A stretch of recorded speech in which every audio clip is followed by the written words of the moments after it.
अस्सलाम वालेकुम everyone, welcome to my channel. उम्मीद करती हूँ कि आप सब खैरियत से होंगे। आज हम अपने प्रोग्राम नंबर 14 करने जा रहे हैं, जो आपके बुक का प्रोग्राम नंबर 3.9 है। इसी से रिलेटेड मैंने आप लोगों को लास्ट जो प्रोग्राम नंबर 13 है वो करवाया था। उसमें आप लोगों को इसी तरह का जो है एक्सप्रेशन सॉल्व करवाया गया था वैल्यूज़ के साथ। तो ये आपके बुक का प्रोग्राम नंबर 3.9 है, जिसमें एक एक्सप्रेशन आप सॉल्व करेंगे और वैल्यूज़ भी गिवन हैं ABCD और E की। तो आप लोगों ने जिस तरह वो सॉल्व किया है, सेम वही प्रोसेस है कि आप लोगों ने वैल्यूज़ असाइन करनी है, एक्सप्रेशन को सॉल्व करना है और आपका जो है वो आंसर स्क्रीन पर डिस्प्ले हो जाएगा आपकी आउटपुट के तौर पे। तो इस तरह के प्रोग्राम्स जो स्टूडेंट्स आते रहते हैं, अक्सर एग्ज़ाम्स में भी आते रहते हैं।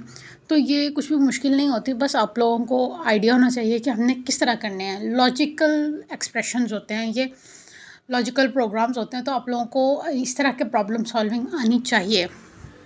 तो शुरू करते हैं अपनी कोडिंग।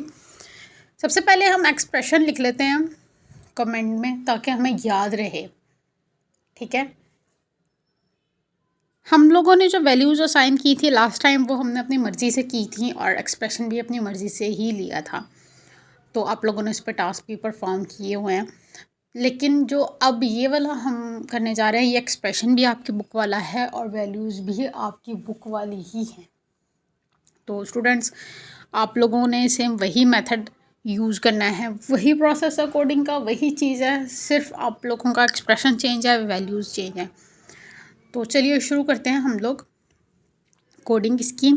हेडर फाइल लगाएंगे, वही एज़ यूजुअल आप लोगों को पता ही है क्यों लगाते हैं, कैसे लगाते हैं, कहाँ लगाते हैं, क्या पर्पस है इसका, सारा कुछ आप लोगों को समझाया गया हुआ है।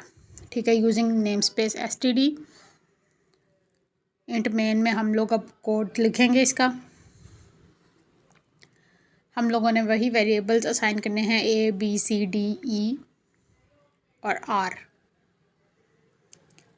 अब हम इनकी वैल्यूज़ असाइन करेंगे, जैसे कि हमने लास्ट पे की थी। A की वैल्यू है हमारे पास 10, B की वैल्यू है हमारे पास 20, C की वैल्यू है हमारे पास 15, D की वैल्यू है हमारे पास 8, E की वैल्यू है हमारे पास 40।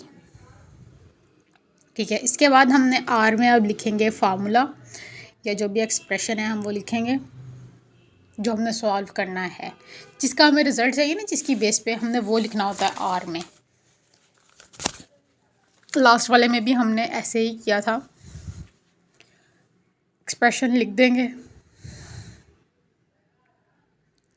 अब हमारे पास जो है रिज़ल्ट हमें चाहिए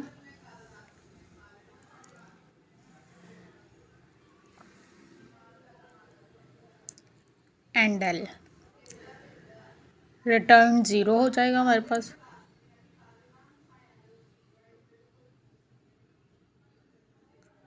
कोड आप रिव्यू कर लें दोबारा। इंट मेन में हम लोगों ने वेरिएबल्स डिक्लेयर किए हैं, वेरिएबल्स को उनकी वैल्यूज़ दे दी हैं, और आर हमारे पास हमने अपनी मर्ज़ी से डिक्लेयर किया था।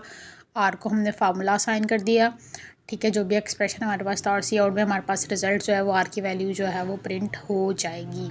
ठीक है, अब उन्होंने कहा है कि यहाँ पर मैंने एरर मेरे आ रहा है, इंक्लूड के स्पेलिंग सही नहीं है। ठीक है, इस तरह की मिस्टेक स्टूडेंट्स हो जाती होती हैं, आप लोग भी ख़ास ख्याल रखा करें कि कहाँ पर हमारे पास मसला आ रहा है।